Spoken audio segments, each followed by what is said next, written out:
Hi guys, and welcome back to my channel. Today's video is the video quite a few of you have been waiting for, and it's the video where I am going to show you my new bullet journal. So I've tried bullet journaling in the past, and to be honest I didn't really know enough about it to get started, but I've looked into it more. I've watched the original video by writer Carol, who invented the concept, and I'll link his video down below in the description box in case you want to go and check it out, because he explains the whole system of bullet journaling a lot better than I will. So this is my bullet journal. It is a Leuchtturm 1917 in the copper colour, and I'm going to get straight in and show you inside. So the Leuchtturm comes with this bit of elastic that just holds the book in place, and it also comes with two ribbons, one striped and one plain, for finding your place within the book. And this bit of card just comes off like so.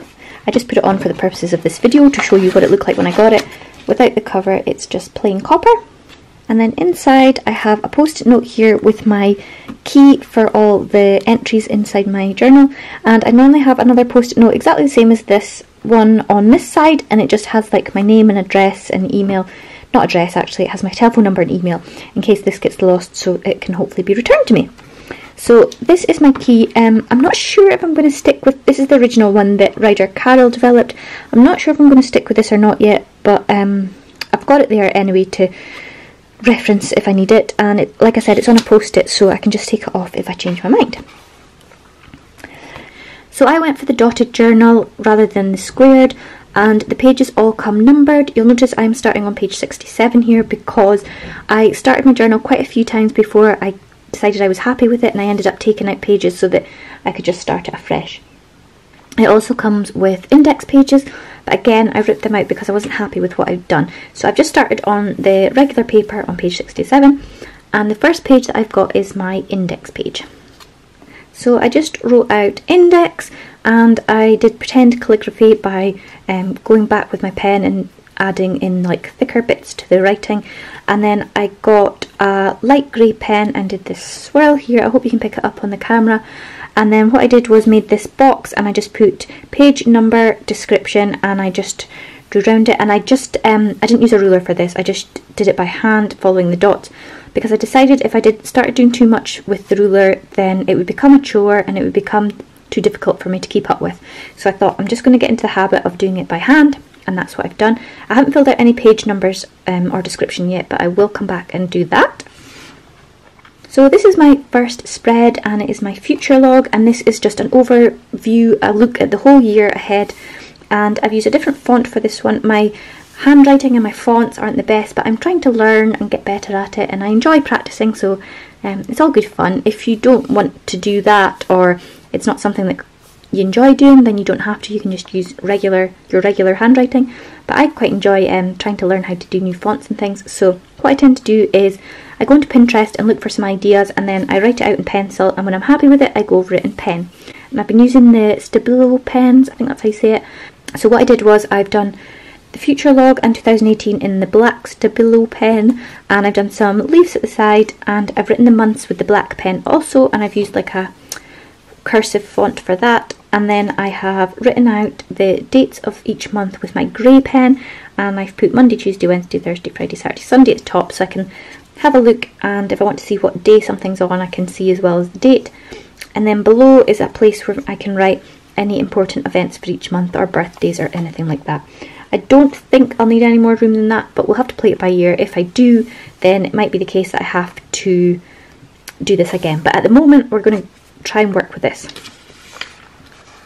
So the next page I've left blank. I'm not sure what I'm going to do on that yet.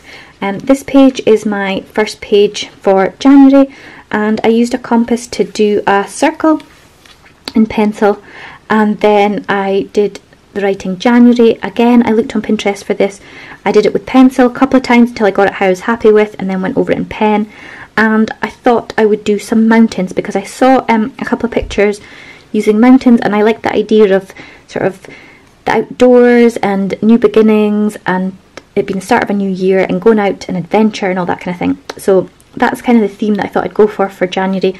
So I've just done some mountains. I drew them in pencil, and I shaded it all in pencil and everything first. Then I went back and did it with the grey pen, and I'm quite pleased with how it's turned out. I actually rubbed out the circle in pencil so that it was just it just looked like the month with the mountains, and I didn't like it as much, so I drew the pencil back in. So that is my month page. I've left these 2 pages blank. I'm not sure if I'm going to use them or not at the moment, but I've left them for just now. And then this is my month to view. I'm going to take that away. So this is January. I've used a different font to write January. I'm not 100% happy with this, but it's a learning curve. And again, I did the mountains. This time I used a little bit of darker grey as well to add some shading. Again, I did it in pencil and then went over it with the grey. I've done some trees around January to go with the kind of outdoorsy theme. And I've written the days in black pen and then the months beside it in grey. And I've drawn around the spread with a black pen, and I decided to do it curved at the corners, and I'm really pleased with how that's turned out. And then I've done a sort of a drop shadow with black pen around the side, and I've just written here adventure awaits and done an arrow on each side, and that kind of ties in with my theme of outdoors. I haven't done anything with this space here because I haven't decided 100% what I want to do with it.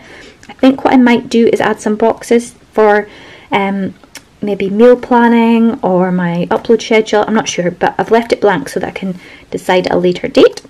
And down here is where I will put anything that I have on in January. And although it doesn't look like there's much space for each date, there's quite a lot of space lengthways, so there's lots of room to write different things. So I'm hoping that this works out for me. So this is my daily pages, and I've got here Monday. I've just done it with a black cursive font and a grey line through it. I've done the date here with black pen inside a box and done a drop shadow. I used this floral washi tape because I thought it kind of went with the outdoorsy kind of theme, and I wanted some kind of saying or quote that would tie in the flowers with the mountains and everything else. So I wanted something that maybe had in it flowers or blooms or something like that, and I found this saying and I thought it was just perfect.